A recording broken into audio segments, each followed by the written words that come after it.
सिंह बाबूजी मुकमा नगरी में काने लागले अंधु हुआ के कानन सुन अंधु हुआ के माय जी तोड़ के ये लाए तात तक में बाबूजी धर्मराज बाबा अपन माया के लीलाधारी चबीनी यादव यदुवंशी का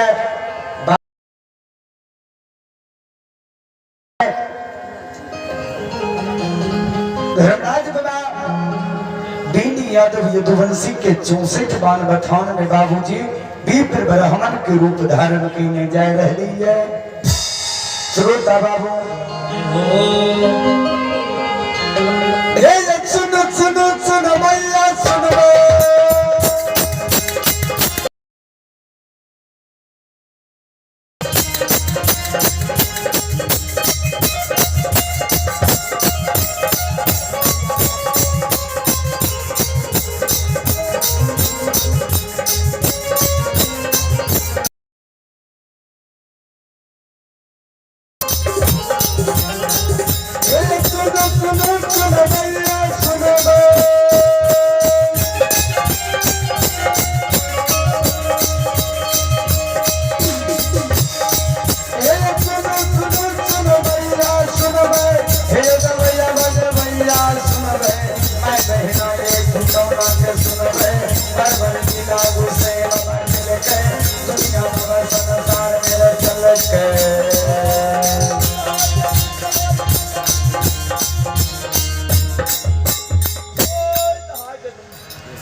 प्रेम से बोलिए मैया जगत जननी जगदम्बा